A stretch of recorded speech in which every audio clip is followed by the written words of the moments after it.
Assalamualaikum warahmatullahi wabarakatuh.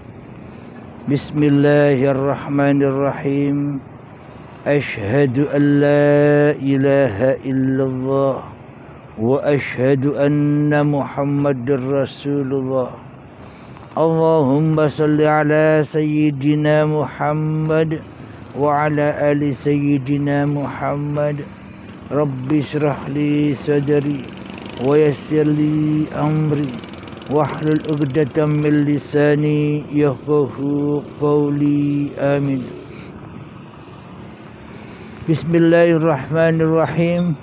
Salam hormatku, salam takzimku buat para sahabat-sahabat tercintaku, baik yang ada di dalam ataupun yang ada di luar negeri dan dimanapun. Semoga kita semua senantiasa di dalam lindungan Allah Subhanahu wa ta'ala. Amin ya rabbal alamin. Sebelum kita awali kajian di pagi yang ini di kota Banda Aceh yang indah ini, marilah kita kemahkan di dalam nyawa, di dalam jiwa, di dalam hati, di dalam roh, di dalam hidup. Mari kita kemahkan bersama kalimat thayyibah. Subhanallah walhamdulillah wa la ilaha illallah wallahu akbar wa la haula wa la quwwata illa billahil aliyyil azim. Alhamdulillahi rabbil alamin. Di pagi yang indah ini ada sebuah pertanyaan dari sahabat kita yang ada di Singapura. Marilah kita dengarkan bersama-sama. Silahkan Kang Mas. Assalamualaikum warahmatullahi ta'ala wabarakatuh. Pada sahabat-sahabat urip Allah, dan terutamanya kepada Kang Abdul Halim. Saya Zaid dari Singapura ingin mengutarakan satu soalan atau pertanyaan.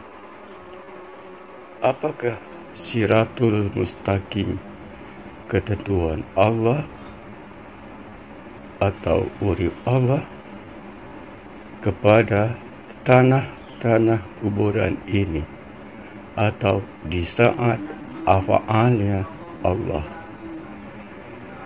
Sekian, terima kasih. Wassalamualaikum warahmatullahi wabarakatuh. Terima kasih, Kang. Semoga kita dapat pencerahan ini. Alhamdulillahi rabbil alamin. Pertanyaannya adalah, di mana letak Siratal Mustaqim itu? Apakah Siratal Mustaqim itu ada di tanah ketika manusia dikubur? Dan apakah Siratal Mustaqim itu ada di dalam af'alullah? Sadaqallahul azim. Bismillahirrahmanirrahim. Alhamdulillahi rabbil alamin. Maha puji Allah seru sekalian alam. Ar-Rahmanir Rahim, Maha Kasih dan Maha Sayang. Maliki Yaumiddin, yang merajai alam semesta ini. Iyyaka na'budu, kepadamulah kami menyembah. Wa iyyaka nasta'in, dan kepadamulah kami memohon pertolongan.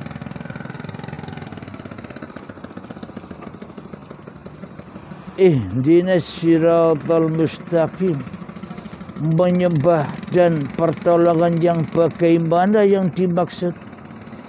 Yang dimaksud Allah menyembah, dan yang dimaksud pertolongan dari Allah itu yang bagaimana?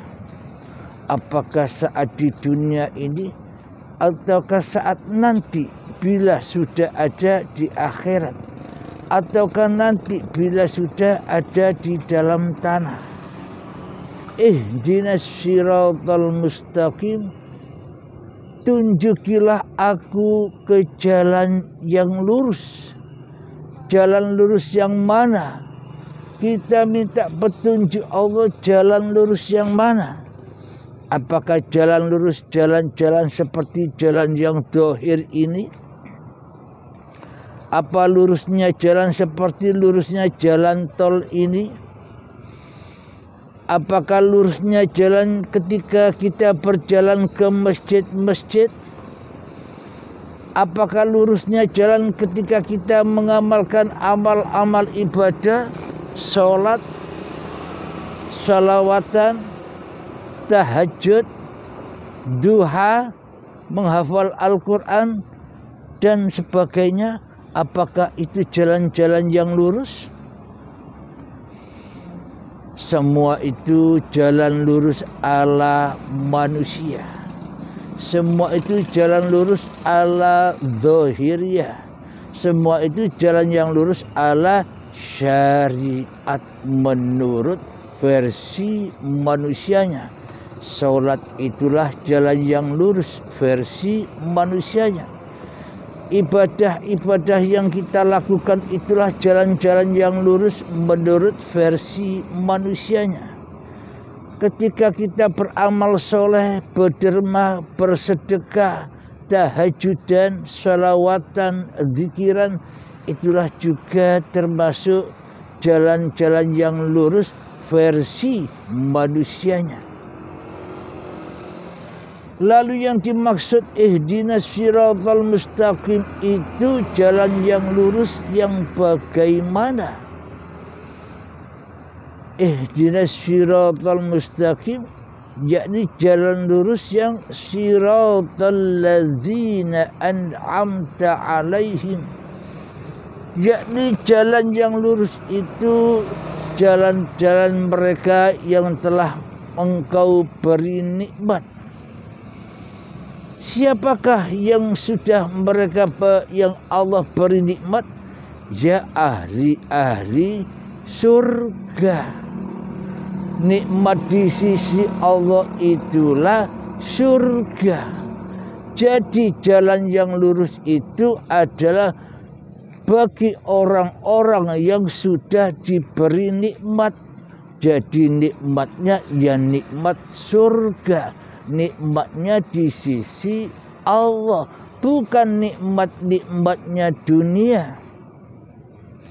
Jalan lurus itu yakni jalannya hati menuju Allah. Siratal ladzina an'amta alaihim, yakni seperti jalan mereka yang telah Engkau beri nikmat, seperti jalan mereka para hamba-hamba Allah yang sudah masuk di dalam surganya Allah.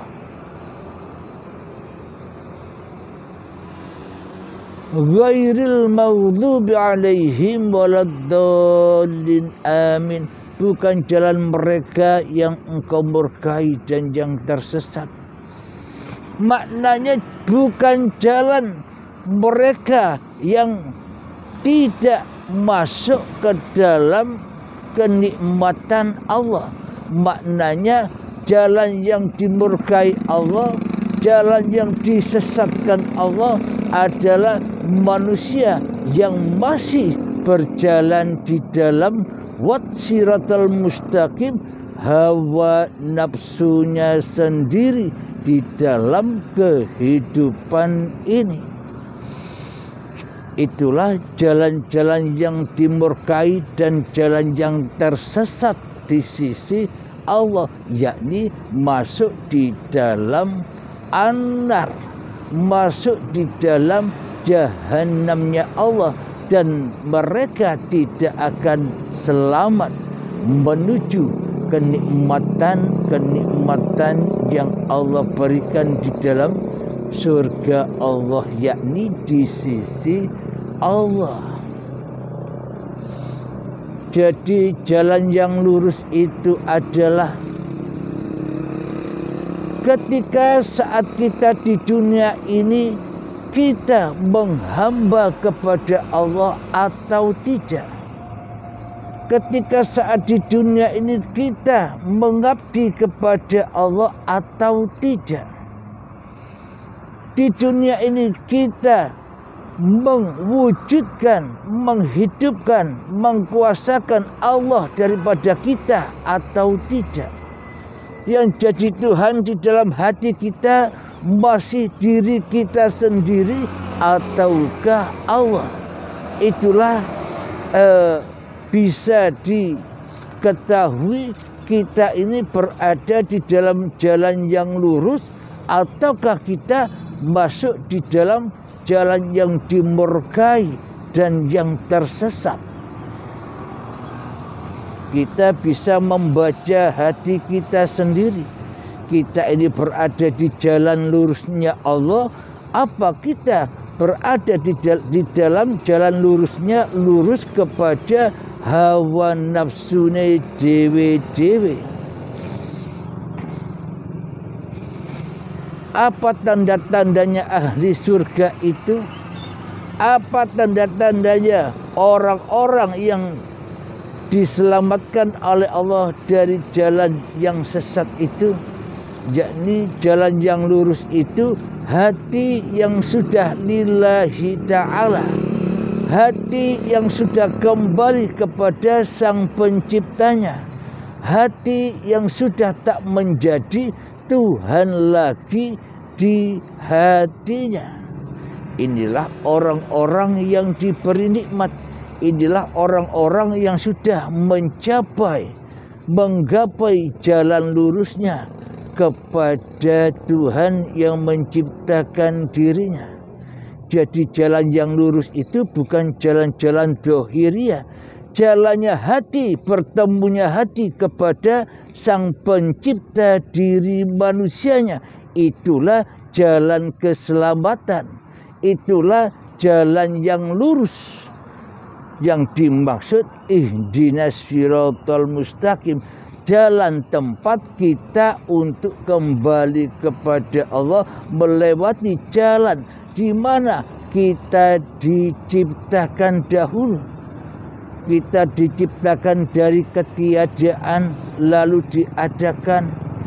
Kita diciptakan dari kegaiban lalu diwujudkan. Kita diciptakan dari keremangan, ketidaknyataan lalu dinyatakan.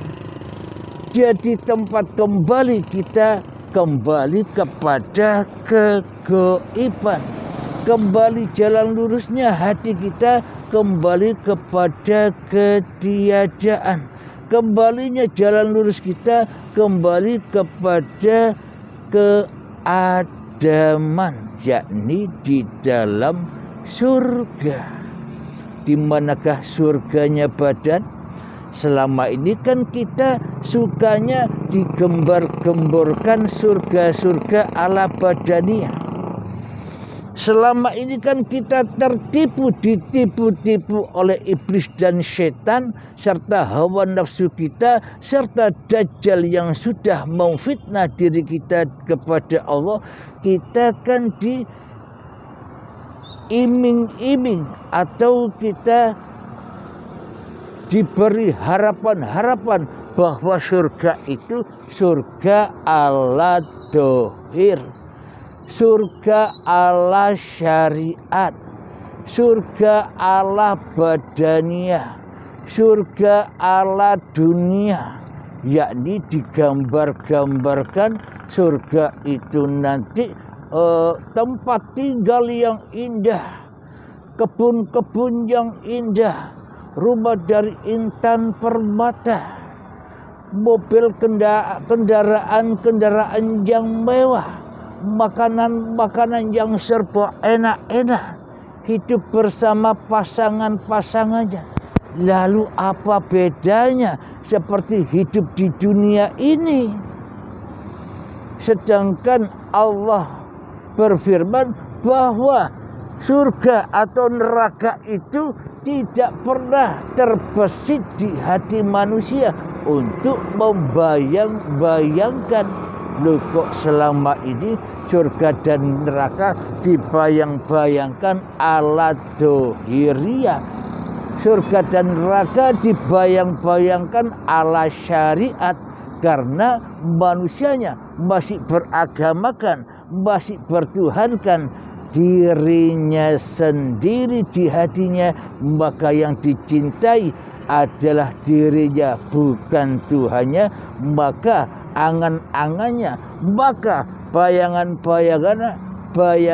pasti menurut apa yang diangan-angankannya di hatinya. Jadi digambarkanlah surga dan neraka itu. Surga digambar-gambarkan nikmatnya, nikmat badan. Apakah mungkin surga seperti di dunia ini? Apakah mungkin penampilan surga seperti penampilan dunia ini? Apakah mungkin kenikmatan surga itu nikmatnya dunia ini? Bila kita sakit, ketika kita sakit makan tidak enak, meskipun dikasih makan yang serba paling enak, ya rasanya ya tidak enak. Bila kita sakit diberi minuman yang enak pun, yang nikmat pun, ya tidak terasa nikmat. Kenapa? Karena kita sakit. Jadi surga tidak layak bagi orang yang sakit,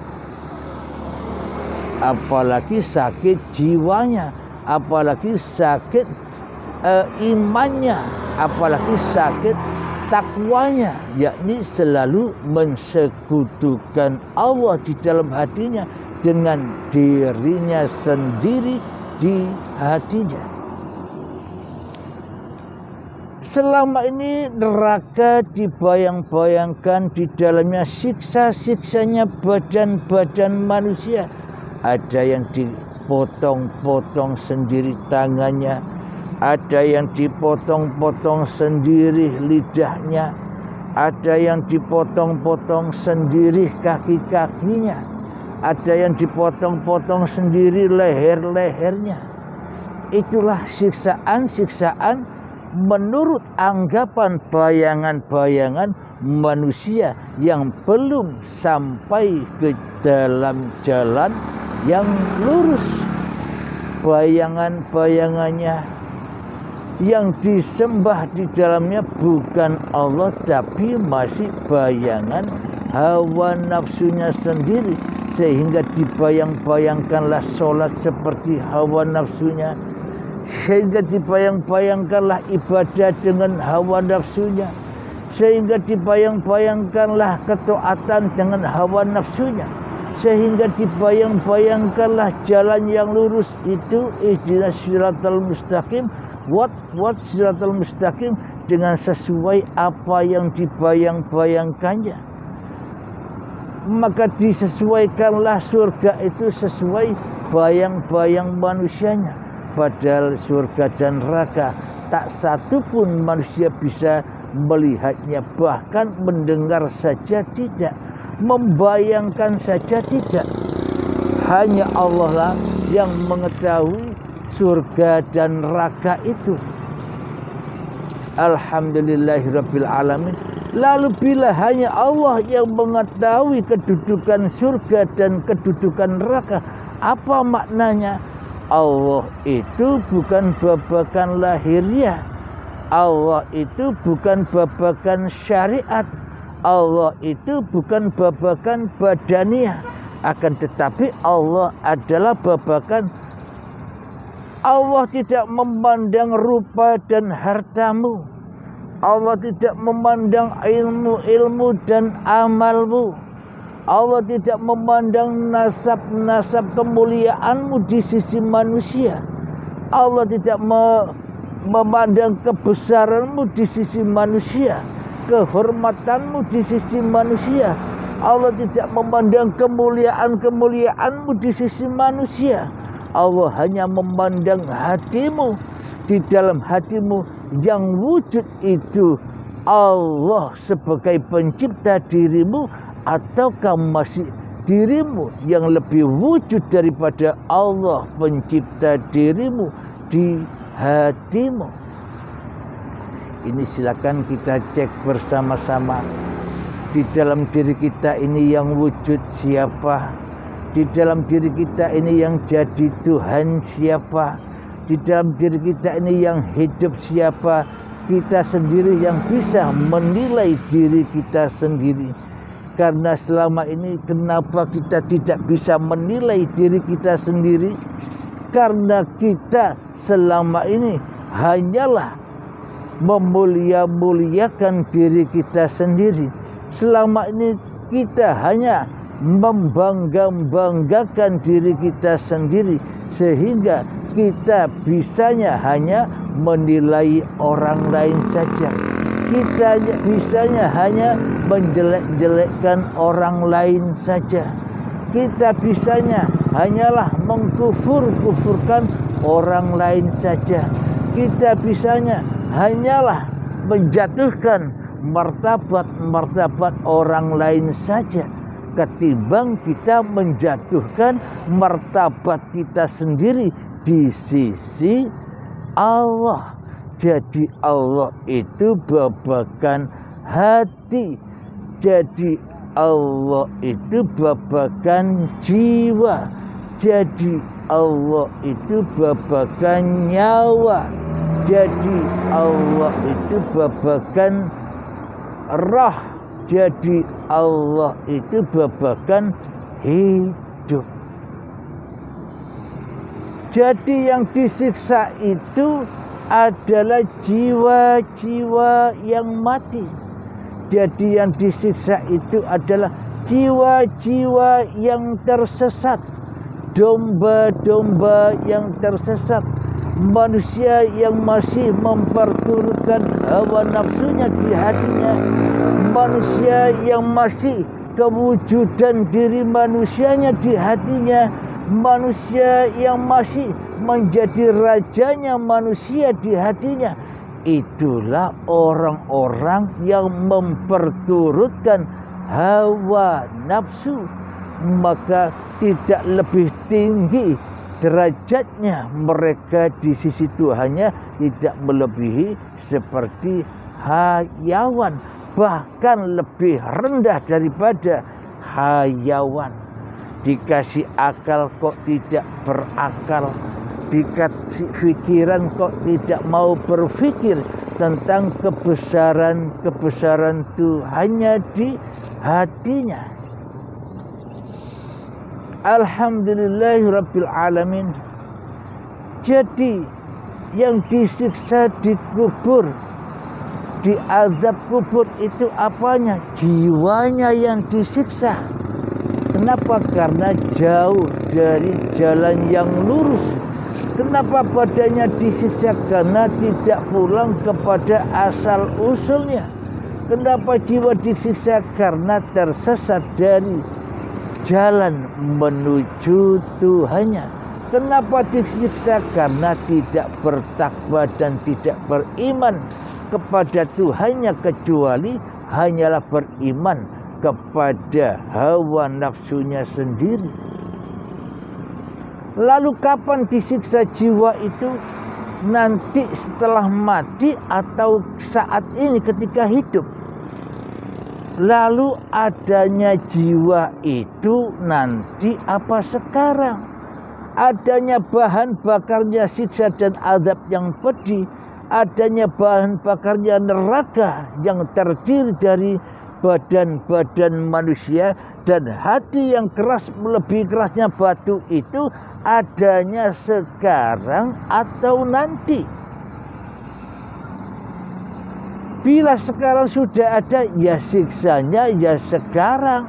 manusia dipenuhi dengan rasa ketakutan demi ketakutan, manusia dipenuhi dengan rasa kegundahan demi kegundahan, manusia ditakut-takuti dengan kemiskinan, manusia ditakut-takuti dengan kekurangan, manusia ditakut-takuti dengan wabah-wabah yang menakutkan, manusia ditakut-takuti dengan kematian, penyakit dan sebagainya. Kenapa? Karena jiwanya belum meniti ihdinas siratal mustaqim. Karena jiwanya tidak berada di dalam rel ihdinas siratal mustaqim. Hatinya masih tergelincir dari Tuhannya. Hatinya masih mempertuhankan hawa nafsunya di hatinya. Maka ia disiksa terus detik demi detik. Disiksa oleh apa yang dicintainya di dalam hatinya. Dikira kita selama ini tidak disiksa dengan apa-apa yang kita inginkan. Dikira kita tidak disiksa dengan apa-apa yang sudah kita cintai di dalam hati kita. Kita disiksa dengan hidup kita sendiri, karena kita cinta kepada hidup kita sendiri, karena kita menyangka seolah-olah hidup ini hidup milik kita sendiri. Selama ini kita disiksa oleh badan-badan kita sendiri, karena kita merasa bahwa badan ini milik kita sendiri. Kita disiksa dengan sholat ibadah kita sendiri selama ini. Kenapa? Karena kita merasa pelaku sebagai pelaku yang ada di dalamnya, yang banyak memajaki, yang banyak imbal balik, yang banyak perdagangan di dalam sholat-sholat, ibadah-ibadah yang kita lakukan, yang mana tidak lillahi ta'ala. Disiksa terus kita di dalamnya, karena kita mengharap di dalamnya sebuah sesuatu, mengharap pahalalah, mengharap surgalah, mengharap cita-cita terkabullah, mengharap kebanggaan-kebanggaanlah, mengharap kemuliaan-kemuliaanlah di sisi manusia. Karena yang dipertuhankan selama ini bukan Allah, tapi kita masih mempertuhankan diri kita sendiri dan mempertuhankan manusia daripada Allah. Inilah cinta-cinta sesama jenis. Inilah hubungan-hubungan sesama jenis. Inilah hubungan-hubungan yang dilarang oleh Allah Subhanahu wa ta'ala. Dimisalkan kaumnya Nabi Lut, yakni cinta dengan sejenisnya. Laki-laki cinta kepada laki-laki, itu syariatnya. Perempuan cinta kepada perempuan, itu syariatnya. Akan tetapi hakikatnya manusia cinta kepada sejenisnya, yakni cinta kepada sama-sama ciptaannya. Tidak cinta kepada yang menciptakan, akan tetapi cintanya hanya kepada ciptaan. Jadi yang dicintai oleh kita semua selama ini sama-sama ciptaan Allah, yang lebih dicintai daripada cinta kepada yang menciptakan makhluk-makhluknya itu. Jadi selama ini kita sudah masuk di dalam golongan umatnya Nabi Lut yang cinta kepada sejenisnya, tapi kita tidak terasa. Kenapa? Karena kita belum berada di dalam jalan yang lurus. Namun bila kita sudah berada di rel jalan yang lurus, maka semua kegoiban itu, semua permata-permata yang ada di dalam pemaparan-pemaparan uripi Allah akan muncul satu persatu, akan terburai, akan kelihatan semua permata-permata yang ada di dalam pemaparan uripi Allah bagi manusia yang sudah berbaiat, bagi manusia yang bisa mati sebelum mati, bagi manusia yang sudah ridho dengan rela dan ridho sepenuhnya kembali kepada Tuhannya. Jadi yang merasakan nikmat itu ya jiwa. Ya ayyatuhan nafsul mutmainnah, wahai jiwa-jiwa yang tenang, bagaimanakah cara agar jiwa kita tenang? Maka irji'i ila rabbiki radiyatan mardiyah, maka kembalikanlah hidup dan badan ini kepada yang berhak, maka itulah jalan ketenangan. Fadkhuli fi ibadi, maka setelah kita kembalikan bahwa hidup dan badan ini milik Allah, itulah yang dikatakan wat siratal mustaqim, jalan yang lurus ketemu dengan Tuhannya. Bila kita sudah meniti wat siratal mustaqim dan sampai kepada Allah, fadkhuli fi ibadi, masuklah kalian ke dalam hamba-hambaku yang mengabdi. Karena di dalam hati kita sudah tak ada manusianya lagi kecuali lillahi ta'ala. Wadkhuli jannati, dan masuklah kalian ke dalam surgaku. Jadi surga itu bukan isi dengan kenikmatan-kenikmatan yang selama ini kita bayang-bayangkan. Akan tetapi surga itu isinya adalah keridhaan hati kita kepada Allah. Allah pun ridho kepada kita. Bila kita tidak ridho kepada Allah, bagaimana mungkin kita mendapatkan ridho dari Allah?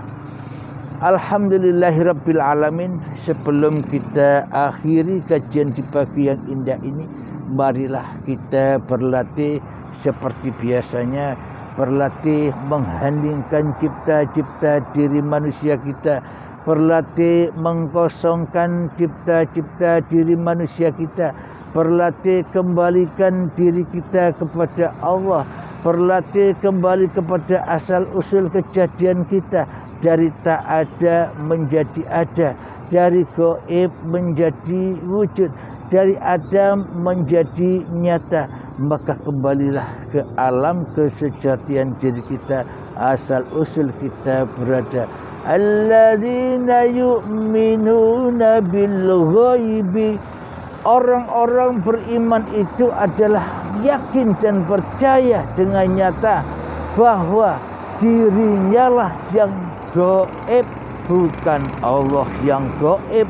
Itulah orang yang beriman. Tapi bila mana Allahnya yang gaib, manusianya yang nyata, berarti manusianya tidak beriman kepada Allah.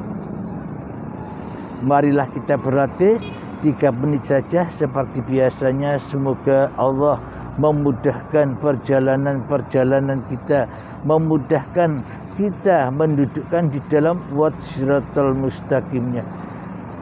Al-Fatihah, langsung silakan latihan.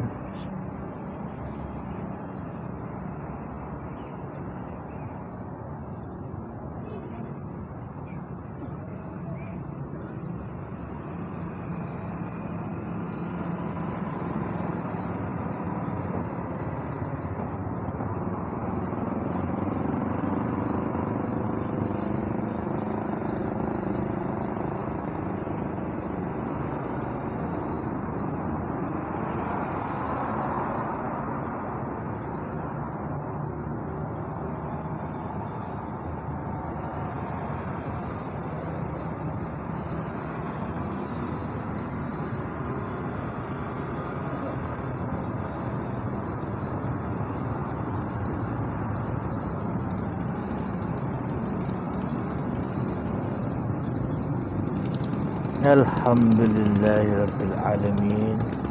Jadi langgengkanlah selalu latihan sendiri-sendiri ya.